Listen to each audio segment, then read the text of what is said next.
पे बताया गया types of the chorionic villi. Chorionic villi मैंने बता चुकी हूँ पहले भी, stem villi, anchoring villi, free floating villi. इनकी डेफिनेशन यहाँ पे इसलिए लिखी है क्योंकि ये डेफिनेशन ऑस्पी में पूछते हैं। Stem villi, this type of the villi attach to the chorionic plate, attach होते हैं प्लासेंटा के। वो ये वाला, ये कोरियानिक प्लेट है, ये वाले स्टेम विलाय हो गया। Anchoring villi, the type of the villi extending from the mesoderm of the chorionic plate to cytotrophoblastic shell of the decidua basilis are called the anchoring villi। Mean ये जो यहाँ से, ये तो स्टेम विलाय होगा ना, ये जो यहाँ से आ रहा है, ये कोरियानिक प्लेट से लेके डेसिडुआ बेसिलिस तक आ रहा है, इसको हम कहेंगे एंकरिंग विलाय। फिर ये फ्री फ्लोटिंग विलाय जो ब्रांचिंग आ रही है, इनकी डेफिनेशन आपको आनी चाहिए, ठीक है। ये मैंने इधर लिख दिया।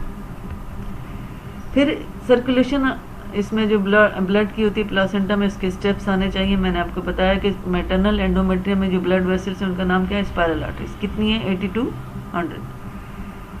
दीज एंडोमेट्रियल आर्टरीज, ये वाली ये अपना ब्लड कहाँ डाल रही हैं, इंटरविलस स्पेस में, और ये बिल्कुल शावर की तरह तेज प्रेशर में डालती हैं ताकि हर विलस को बात आए किसकी, ब्लड की, और हर विलस में ऑक्सीजन की डिफ्यूजन हो सके, ठीक है। Intervillous space of the mature placenta contain approximately 150 ml of blood which is replenished by 3 to 4 times per minute. ये बहुत MBCQ है।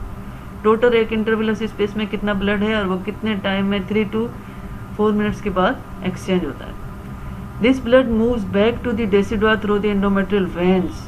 मीन मैटरनल आर्टरीज जो है वो ऑक्सीजनेटेड ब्लड फीटस की तरफ ला रही हैं, और फीटस की जो अम्बिलिकल वेन्स हैं वो ऑक्सीजनेटेड ब्लड लेके जा रही हैं, और मैटरनल जो है एंडोमेट्रियल वेन्स जो है वो डीऑक्सीजनेटेड ब्लड लेके जाती हैं, और फीटस की आर्टरीज जो है वो डीऑक्सीजन। मीन अगर आप मदर का याद कर लो एक ही, तो फीटस का उसके अपोजिट है कि मदर में जो आर्टरीज है वो ऑक्सीजनेटेड ब्लड ला रही है, एंडोमेट्रियल आर्टरीज, और एंडोमेट्रियल वेन्स जो है वो डीऑक्सीजनेटेड ब्लड फीटस से लेके जा रही हैं। अम्बिलिकल आर्टरीज ब्रम ऑक्सीजनेटेड ब्लड, ये मैंने यहाँ पे लिख दिया, ठीक है। फीटस का यहाँ पे लिखा हुआ है। Function of the placenta, man जो है वो एक्सचेंज करता है मेटाबॉलिक गैसेस प्रोडक्ट्स, ये भी मैंने भी बताया, ऑक्सीजन एंड कार्बन डाइऑक्साइड का, ठीक है, और हार्मोन्स की प्रोडक्शन करता है।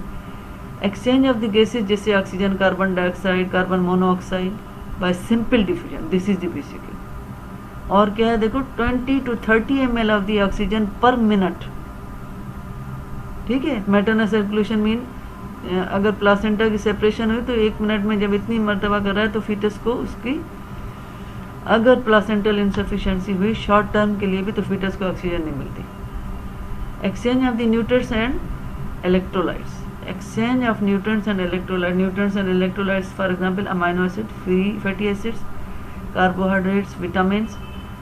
ये जैसे जैसे प्रेगनेंसी एडवांस होती है इनकी डिफ्यूजन बढ़ती जाती है। Water, glucose and mineral cross the placenta very easily from the maternal to foetal blood, ये BCQ है। Waste products like urea and uric acid pass from foetal maternal to maternal blood by simple diffusion, क्योंकि waste products बनते तो है ना, जो मैंने कहा था कि ये काम किडनी काम नहीं कर रही, किडनी वेस्ट प्रोडक्ट का काम नहीं कर रही होती तो कौन कर रहा होता है, प्लासेंटा। तो यूरिया एंड यूरिक एसिड को जो है प्लासेंटा जो निकाल रहा है मैटरनल ब्लड की तरफ, वो बाय सिंपल डिफ्यूजन के थ्रू निकाल रहा है, ठीक है। Transmission of the maternal antibodies specially the IgG which can cross the placenta, ठीक है। Immunological competence begins to develop late in the first trimester. First trimester का मतलब है शुरू के 3 मंथ, सेकेंड ट्राइमेस्टर में बीच के 3 मंथ, और लास्ट ट्राइमेस्टर में आखिरी के 3 मंथ, ठीक है। By with time the foetus make all of the component of complement immunoglobulins, complement system जो हमारा इम्यून सिस्टम है।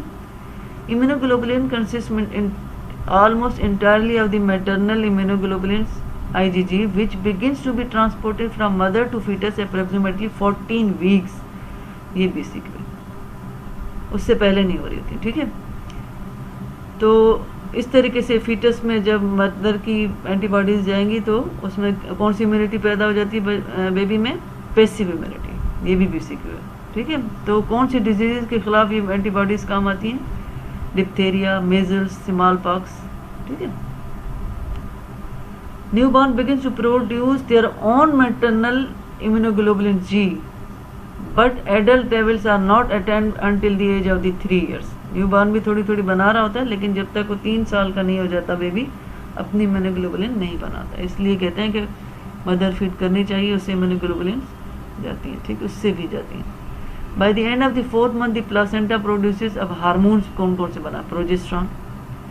प्रोजेस्टेरॉन कार्पस ल्यूटियम बना रहा होता है। जब कार्पस ल्यूटियम रिमूव्ड हो जाता है तो फिर प्लासेंटा बनाता है, क्योंकि कार्पस ल्यूटियम बनाता है 4 month तक।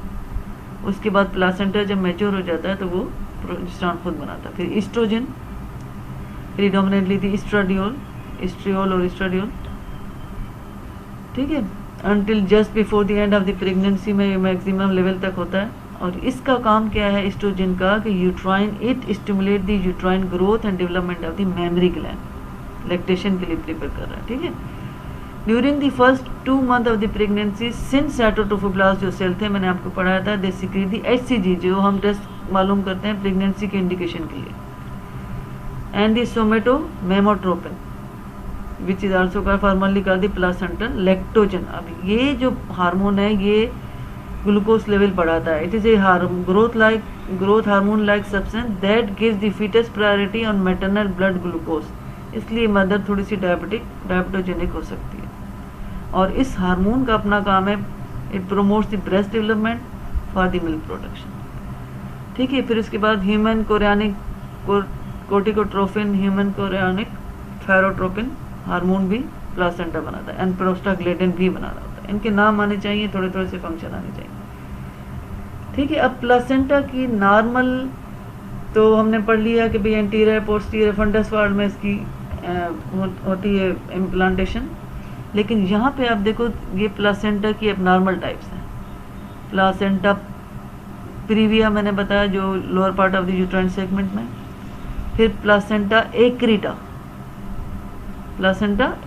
एंड परक्रीटा। अब एक्रीटा में देखो एंडोमेट्रियम की बेजल लेयर को भी कर गया। हमने पढ़ा था कि इम्प्लांटेशन जो होती है वो फंक्शनल लेयर तक होती है, बेजल लेयर को भी किया और उसके बाद थोड़ा सा स्मूथ मसल्स मायोमेट्रियम की तरफ भी किया। इस टाइप का प्लासेंटा नॉर्मल इम्प्लांटेशन ये नहीं है, ये डीप है। और ये इसमें देखो और भी ज़्यादा डीप चला जाता है, इवन यहाँ सिरोजा तक भी चला जाता है। तो इस टाइप की प्लासेंटा में हमें यूट्रस रिमूव करना पड़ता है, क्योंकि फिर ब्लीडिंग स्टॉप नहीं होती। इसमें नहीं, प्लासेंटा प्रीविया में नहीं, वो तो सीजर के थ्रू हो जाता है, लेकिन ये इस टाइप की प्लासेंटा में यूट्रस रिमूव करना पड़ता है, उसको हम कहते हैं हिस्टेक्टोमी। फिर एक टर्म है erythroblastosis fetalis and fetal hydrops. अगर मदर RH नेगेटिव हो और फीटस RH पॉजिटिव हो, तो जब फर्स्ट डिलीवरी होती है तो मैटरनल और फीटल ब्लड थोड़ा सा मिक्स होता है, तो उसकी वजह से फीटस मैटरनल ब्लड में एंटीबॉडीज बन जाती हैं। तो जब सेकंड प्रेगनेंट, तो पहली प्रेगनेंसी में तो बेबी को इतना कोई इफेक्ट नहीं पड़ता, सेकंड प्रेगनेंसी में फिर क्या होता है कि मदर के अंदर वो एंटीबॉडीज होती हैं। तो जब फीटस में वो इसी तरह होगा कि फीटस पॉजिटिव होगा और मदर नेगेटिव होगी, तो उसमें क्या होगा कि बेबी में जब ये एंटीबॉडीज जाएंगी तो वो बिलिरुबिन इसकी बढ़ जाएगी और हीमोलाइसिस होना शुरू, ठीक है। Maternal system because and is elicited mean RH positive है और मदर नेगेटिव है, and is elicited when fetal red blood cell enter the maternal system because of small area of the bleeding at the surface of the placenta air और at birth. या तो birth में या कभी abortion हो जाता है शुरू के वीक्स में, तो उसमें भी मिक्सिंग हो सकती है, ठीक है। Analysis of the amniotic fluid for bilirubin, उसको देखते हैं कि बिलिरुबिन कितनी है। Break down of the product of haemoglobin serve as measure of the degree of red cell haemolysis कितनी हो रही है, ठीक है। ये खासतौर पे सेकंड प्रेगनेंसी में बहुत ज़्यादा है। तो इसमें हम इम्यूनोग्लोबुलिन IG एंटी-D इंजेक्शन लगाते हैं मदर को। विदिन 72 आवर्स लगाना होता है डिलीवरी के बाद, अगर मदर क्या हो नेगेटिव हो और फीटस क्या हो पॉजिटिव, ठीक है। फिर प्लासेंटल बैरियर के बारे में ऑलरेडी मैंने अभी आपको बताया कि प्लासेंटल बैरियर जो है वो consist of endothelium of blood vessel and the syncytiotrophoblast. तो ये प्रोटेक्ट करता है किस किस के खिलाफ, many viruses such as the rubella, cytomegalovirus, coxsackie, variola, varicella, measles and poliomyelitis viruses. क्योंकि ये viruses traverse the placenta without difficulty, easily ये पीरियड को क्रॉस कर जाते हैं। तो ये once the fetus some viruses causes infection which में results in the death and birth effects.